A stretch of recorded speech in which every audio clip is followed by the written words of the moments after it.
Assalamualaikum warahmatullahi wabarakatuh. Saya Agung Dharma Prasetyo dari kelas BPKS 2019A. Sini saya ingin mempresentasikan materi saya yang berjudul uji Bartlett. Baik, langsung saja kita ke pembahasan.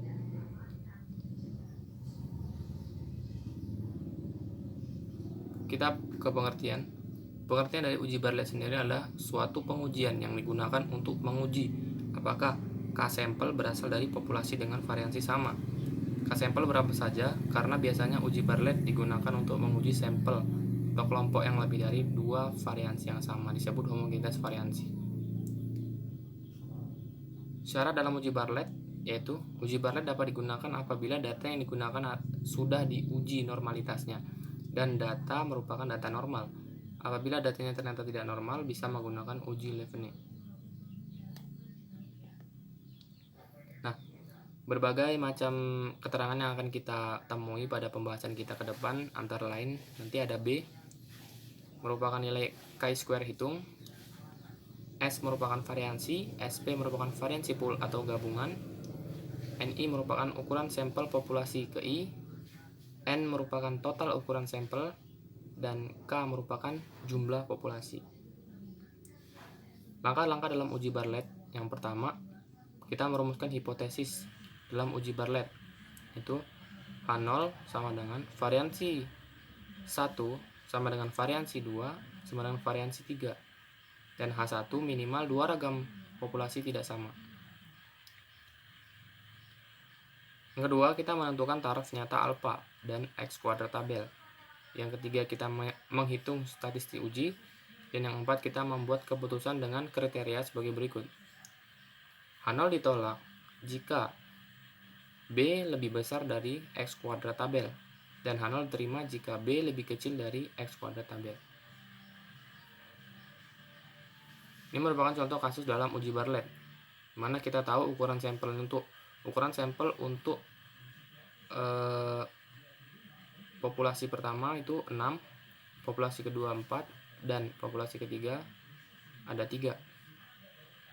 Lalu jumlah dari ukuran sampelnya masing-masing sudah kita jumlahkan, bisa dilihat masing-masing. Nah, data-data yang ini nanti akan kita gunakan dalam menghitung uji Bartlett. Ini merupakan tabel chi-square yang akan kita gunakan sebagai acuan dalam menentukan taraf nyata alfa.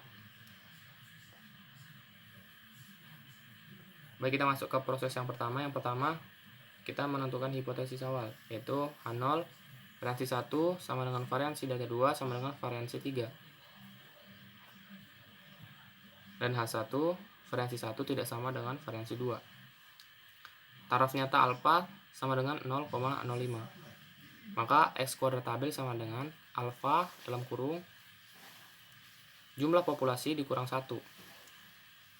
Maka 0,5 dalam kurung 3 dikurang 1, 0,5, kita dapat degree of freedom-nya 2. Maka kita lihat taraf nyata 0,5 dan degree of freedom-nya 2. Maka kita dapat 5,991. 5,991. Selanjutnya kita menghitung statistik uji, yaitu variansi 1 dengan rumus X1 dikurang X rata-rata kuadrat ditambah X2 dikurang X rata-rata kuadrat sampai ke Xn dikurang X rata-rata kuadrat per N dikurang 1. Tinggal kita masukkan saja data-data yang ada di tabel tadi ke dalam rumus variansi ini. Dan kita dapatlah hasilnya variansi 1 yaitu 6,16. Lalu variansi 2 sama rumusnya. X1 dikurang X rata-rata kuadrat tambah X2 dikurang X rata-rata kuadrat hingga ke Xn kurang X rata-rata kuadrat. Kita dapat hasilnya 4,92. Sama variansi 3 juga, dan didapat hasilnya 2,34. Lalu kita menghitung S-poolnya atau variansi gabungan dengan rumus sigma N kurang 1 S I kuadrat per N dikurang K. Tinggal kita masukkan saja variansi 1 N dikurang 1 untuk variansi 1 ditambah variansi 2 dan ditambah N kurang 1 variansi 3 per total ukuran sampel atau N dikurang jumlah populasi. Data-data ini sudah kita cari sebelumnya, jadi tinggal kita masukkan saja sesuai rumus.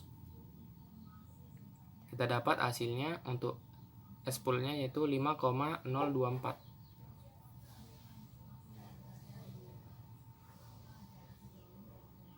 Selanjutnya kita mencari nilai Q dengan rumus N dikurang K log S-pool kuadrat dikurang sigma NI dikurang 1 log SI kuadrat. Nah, sama seperti penyelesaian yang sudah terlewat. Kita tinggal masukkan saja nilai-nilai yang telah kita dapat di awal tadi.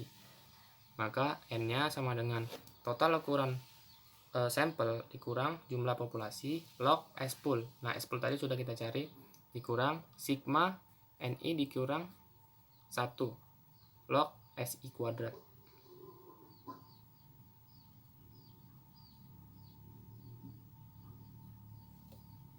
Baik, kita dapat hasilnya 0,31.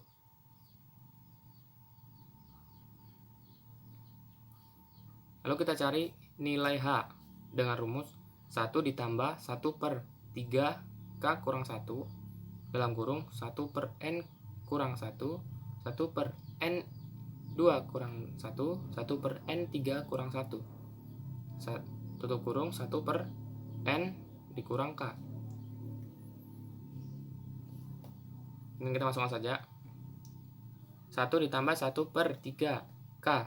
K merupakan jumlah populasi yaitu 3 dikurang 1 dalam kurung 1 per N1 kurang 1, N1 jumlahnya 6 dikurang 1, 5. 1 per N2 kurang 1, N2 itu ukuran sampelnya, ukuran populasinya ada 4, dikurang 1 jadi 3, dan N3 ukuran populasinya itu ada 3, dikurang 1 menjadi 2.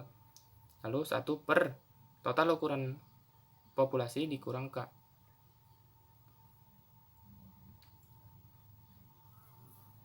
Total ukuran sampel dikurang K. Lalu kita dapat hasilnya 1,264. Nah, selanjutnya kita melakukan penghitungan Bartlett, yaitu dengan rumus 2,3026 dikali Q per H. Nah, 2,3026 merupakan suatu ketetapan yang tidak dapat dirubah dalam penyelesaian uji Bartlett. Dan nilai Q tadi sudah kita cari, dan juga nilai H sudah kita dapat sebelumnya. Tinggal kita masukkan saja 2,3026 dikali 0,31 untuk nilai Q dan 1,264 untuk nilai H. Kita dapatlah nilai Bartlettnya sebesar 0,5645. Lanjutnya kita tahap terakhir yaitu membuat keputusan.